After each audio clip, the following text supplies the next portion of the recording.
Hi guys! Welcome to my vlog. Today's video, paano malalaman kung meron ka ng eligible ka na or na-reach mo na yung $10 threshold pero hindi pa napapadala ni Google yung Google PIN basta yung PIN, Google PIN natin hindi pa napapadala. Pero paano ba makikita, 'di ba? Kasi pag pumunta ka sa payment, sarado siya, hindi mo makita kung may laman na ba. Ganito lang gawin natin guys. Siya nga pala, please don't forget to subscribe my channel and paki-like and share na lang yung video na to kung nagustuhan nyo guys. Punta tayo sa browse, tapos Google AdSense, pasensya na maingay, Google AdSense, then Google AdSense, click mo yung Google AdSense, then pag nandiyan ka, kailangan click mo yung parang tatlong tuldok sa taas, sa kaliwa, ay sa kanan. Yang may makikita kang tatlong tuldok sa kanan, sa taas. Then, i-click mo yan, makikita mo yung desktop site. Tapos, i-check mo yan guys. Pagka nandiyan na, get started. Click mo yung get started guys. Tapos, click mo yung Gmail o ginagamit mo sa YouTube. Pag na-click mo na yan guys, choose nyo yung ginagamit nyo YouTube. Then, punta ka sa pinakataas, kaliwa, yung, ayan guys, yan. Yung, nakita nyo, you're no longer showing ad because failed, verified. Kailangan hintayin ko pa yan, yung Google PIN. Yung video na to is, papakita ko kung meron ka ng dollar sa iyong account o na-reach mo na yung $10.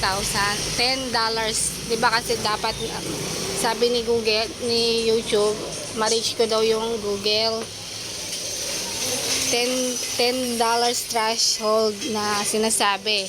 Eh, dahil naghihintay ako ng PIN, ito yung natuklasan ko guys. Share ko lang. Click yung dash na tatlong dash sa taas, sa kaliwa. Then, i-check nyo yung payment. Then, payment, verification check guys. Verification check. Pagkatapos nyan, i-check nyo yung learn more. Diba yan? Makikita mo yan. Check mo yung learn more sa pinakataas. Yung may, diba may pula yan? Yan. Check mo yan. Ito, yan, ito. Check ko yan. Pagka mapupunta ka sa, yan, dito. Tapos, i-check mo yung verify your personal information. Ayan ang i-check mo yung may blue. Pag na, ano mo na yan, ayan, makikita mo yan. Ayan ang makikita mo guys. Ayan, ayan. Ayan ang makikita mo.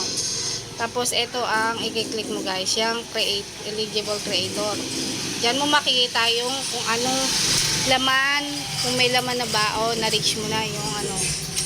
Dahil nag-iintay ako ng aking PIN, ito na tuklasan ko guys. Clinic ko lang to, yung eligible creator. Pag click nyo yung eligible creator guys, ayan, makikita nyo yung team YouTube. Ayan ang makita nyo. New way to view your YouTube payment.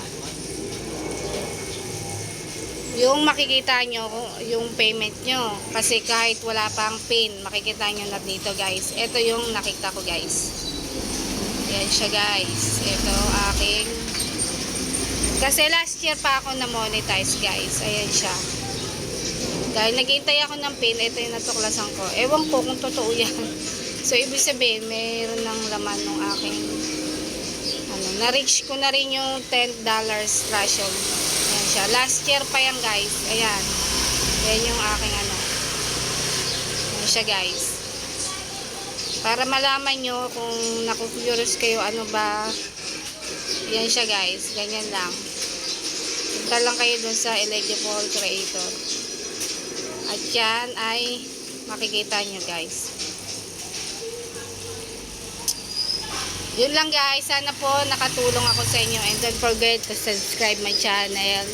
Please like na lang din yung aking YouTube guys. Salamat and God bless po sa inyong lahat. wait lang tayo sa Google Pin sa mga bagong ano. Ako last year pa ako na-monetize, hindi ko lang, napabayaan ko siya kasi wala akong ID.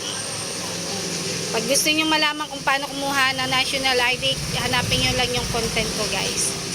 Yun lang guys, salamat!